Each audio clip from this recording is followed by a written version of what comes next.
नमस्कार बच्चों, कैसे हैं आप लोग। उम्मीद करता हूं बहुत अच्छे होंगे। और आपके लिए मैं अब एक मैप का वीडियो लेकर के आया हूं जो आपको एग्जाम में काफी अच्छा रेस्पॉन्स दिलाएगा और काफी हेल्प भी करेगा। देखो बेटा, ये जो मैप आपके सामने नजर आ रहा है भारत का, और उसके अंदर जो स्पॉट दिए हैं वो है पुरातात्विक स्थल।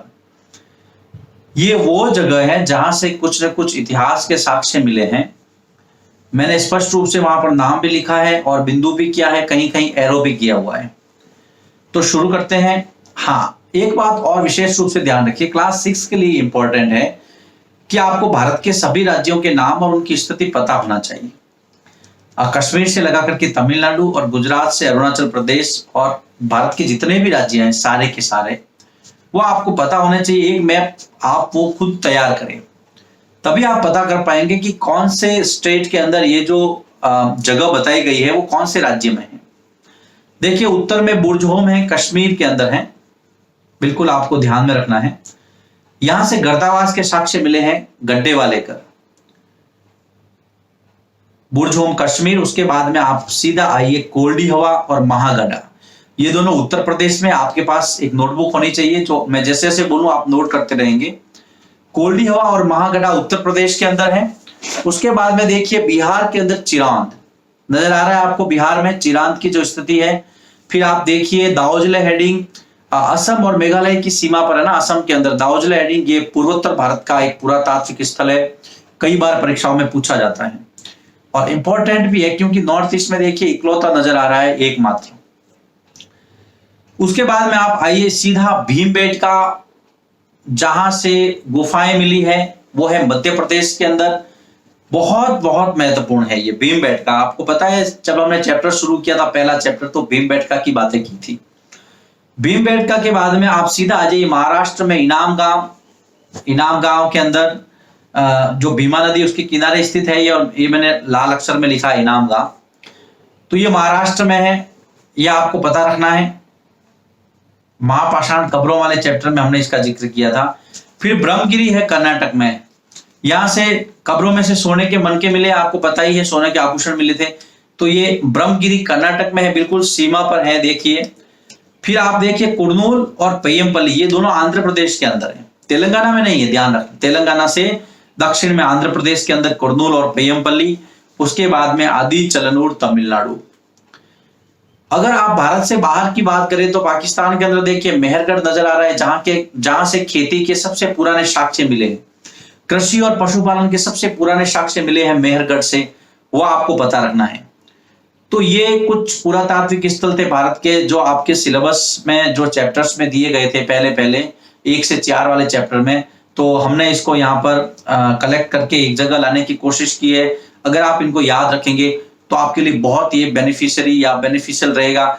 एक बात और, भारत के सभी राज्यों का नाम और उनकी स्थिति आपको पता होनी चाहिए, वो खुद आप एड्रेस से तैयार कर सकते हैं। अब हम आगे बढ़ते हैं दूसरे मानचित्र की ओर।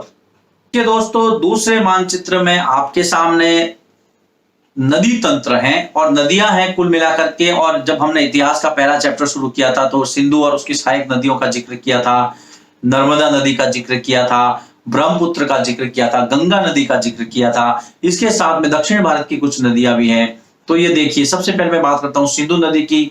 भारत के उत्तर पश्चिम में आपको सिंधु नदी तंत्र नजर आ रहा है, मैंने गोल घेरा कर रखा है लाल रंग से, जिसमें आपको ध्यान में रखना है जेलम से लगा करके सतलज तक, है ना, और क्रम उसका याद रखना है, जेलम, चेनाब, रावी, ब्यास और सतलज, इस प्रकार से क्रम। और उसके साथ में सिंधु नदी और उसकी 5 सहायक नदियां हैं। कई बार प्रश्न पूछा जाता है कि इनमें से कौन सी सिंधु की सहायक नदी नहीं है, तो आपको 5 नदियों के नाम याद रखने हैं। तो लोकेशन आपको पता होनी चाहिए, स्थिति पता होनी चाहिए।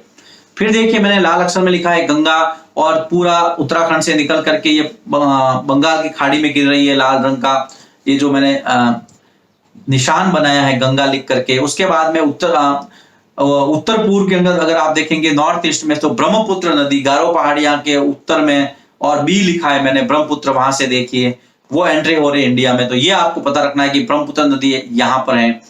फिर आप देखिए भारत के बीचों बीच सतपुड़ा, और उसके नीचे दक्षिण में देखिए तापी नदी है ना, और उसके ऊपर नर्मदा नदी। तो नर्मदा और तापी ये दोनों आपको पता होनी चाहिए, याद रखना। नर्मदा उत्तर में है, तापी नर्मदा के दक्षिण में है। दोनों ही नदियां अपना जल अरब सागर में गिराती हैं। इस बात को आप में ध्यान में रखना है। उसके बाद में आप दक्षिण भारत में आ जाइए, तो नीचे आपके कावेरी नदी है तमिलनाडु के अंदर, लाइफ लाइन कही जाती है वहां की, है ना। तो कावेरी नदी जरूर याद रखिए। और दक्षिण भारत में अगर हम सबसे ऊपर की बात करें, महाराष्ट्र के अंदर, तो देखिए गोदावरी नदी त्रयंबकेश्वर से निकलती है, लेकिन ये सारी नदियां बंगाल की खाड़ी में गिरती है, सिर्फ दो नदियों को छोड़ के, जो कि मैंने बताया था, ताप्ती और नर्मदा नदी। तो इस मैप में मोटे मोटे तौर पर मैं आपको बताऊं, सिंधु और उसकी सहायक नदियां, उनके नाम और उनकी स्थिति, फिर गंगा नदी, ब्रह्मपुत्र नदी, नर्मदा और तापी, और नीचे कावेरी नदी दक्षिण भारत में। एक देखिए उड़ीसा की तरफ आपको महानदी नजर आ रही है, महानदी, उसको भी आप ध्यान में रखें। अरब सागर और बंगाल की खाड़ी आपको नजर आ रहे हैं, और दक्षिण में हिंद महासागर है। इस प्रकार से आप अपना मैप तैयार करें। सुलेमान और कीर्तर पहाड़ियां देखिए भारत में नहीं है ना, वो भारत से बाहर की तरफ है, उत्तर पश्चिम में, काबुल नदी के दक्षिण में, तो आप ध्यान में रखना है। इस प्रकार से ये इस वीडियो में दूसरा मैप, जो कि नदियों के बारे में था छोटा छोटा, वो आपको पता रखने इनकी लोकेशन। कोई पूछ सकते हैं कि ये कौन सी नदी है बताइए मैप में देख करके, तो आपको कंफ्यूज नहीं होना है, और वहां पर आपके प्रश्न गलत नहीं होने चाहिए। अब हम चलते हैं तीसरे मानचित्र की ओर। आपको तीसरा मैप नजर आ रहा है, हड़प्पा सभ्यता के पूरा स्थल। हड़प्पा सभ्यता या सिंधु सरस्वती सभ्यता के कुछ स्थानों के यहाँ पर जिक्र किए। सबसे पहले मैं बात करूंगा, देखिए गुजरात के अंदर देखिए लोथल और धोलावीरा नजर आ रहे हैं आपको, उनकी लोकेशन आपको पता रखनी है। धोलावीरा कच्छ की तरफ है, और ये लोथल देखिए अहमदाबाद की तरफ, गुजरात के अंदर आपको इसकी लोकेशन पता रखनी है। दोनों मैंने लाल रंग से इसको रंगा है, सर्कल किया है। नर्मदा नदी मैंने पिछले मैप में भी चर्चा की थी, यहाँ पर भी मैं पुनः आपको बता रहा हूँ, नर्मदा नदी, है ना। और वहां पर देखिए पूरा स्थल है भगतराव करके, हालांकि ये सिलेबस में पूछा नहीं जाता है।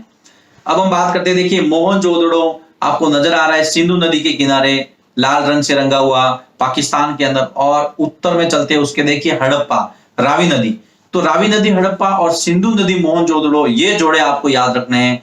दोनों ही बहुत बड़े महानगर थे सिंधु सभ्यता के।